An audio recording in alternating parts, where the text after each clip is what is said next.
So when you're ready to make your bowl, you're just going to find a bowl, find a size and shape that you want. This is the bowl that I use to make my really big white bowl, so it's really big. You can see it kind of fits right in there. But I would not do, you're not going to be able to make this size of a bowl with the amount that we made. If you want to make a bigger bowl, you can tear up more newspaper and make it bigger, or make more of it. But I'm going to use just a smaller one because then I can use some of the extra that I don't use for other things. So I've got this bowl, just a cereal bowl. I've got this one that's a little bit wider. I think I'm going to try this wider one. So you're going to need now some plastic wrap. So you might need to have a parent help you cut the plastic wrap. And then we're going to lay this on top of the bowl.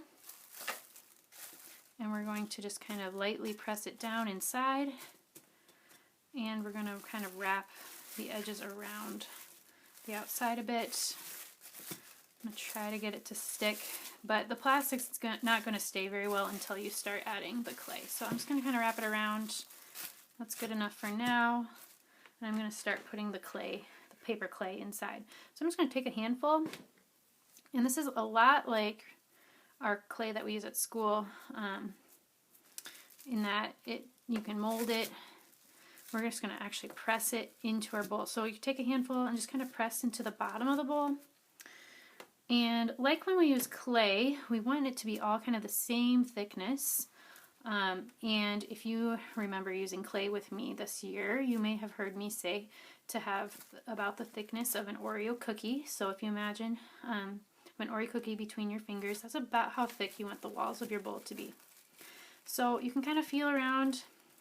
If a spot looks kind of thin, just take a little bit of more clay and just press it in that spot.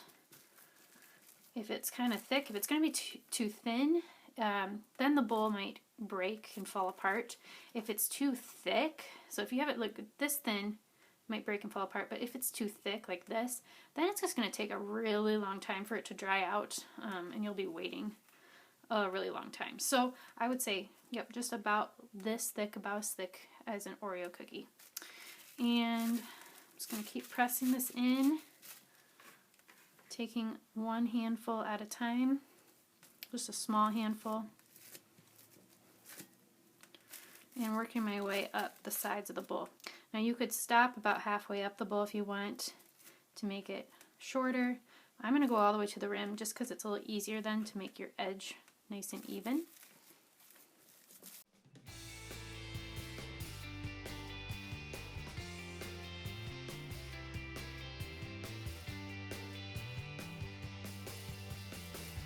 Okay, it's getting there.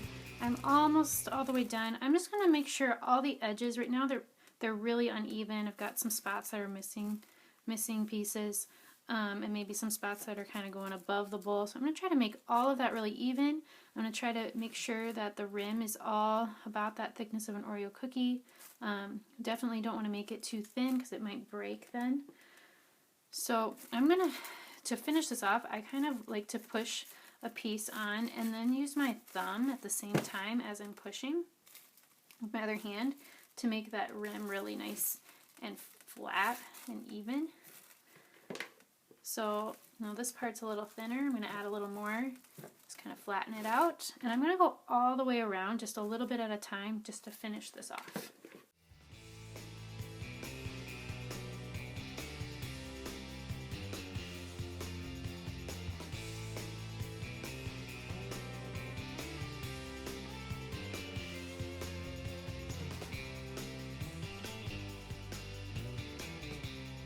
Okay, this looks pretty even. Now I'm just going to kind of rub the whole thing with a spoon just to make it nice and smooth. You can rub in the middle, rub around the sides. I'll just kind of smooth it out. If any spot looks really thin, I can patch it up a bit.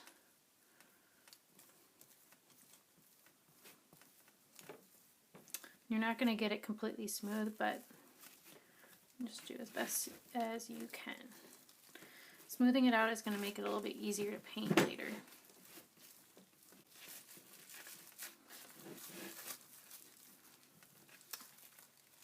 right, I think that looks pretty good. I am going to now set this in a window to dry. Okay, I've set my bowl out by a window where I get sunlight, so hopefully some direct sunlight will come in later, and that will help to dry it out a little bit faster. But it's going to take like 2 to 3 days probably to completely dry out. Maybe less, but I would guess about 2 to 3 days. You're going to have to let it sit. Maybe after 1 day, just check it and see if it's starting to feel hard and it feels like you could probably take it out of the bowl. You can do that and take the plastic wrap off, and you can flip the bowl upside down so that it can dry out even a little bit better. And then you can just kind of flip it back and forth, up and down, maybe every other day or every other half day or so, to get it to dry out completely. You aren't going to want to paint it until it's completely dry. So I'm going to just probably let mine dry out over the weekend, and then I'll get back to it next week. All right, bye everybody. I'll see you next week.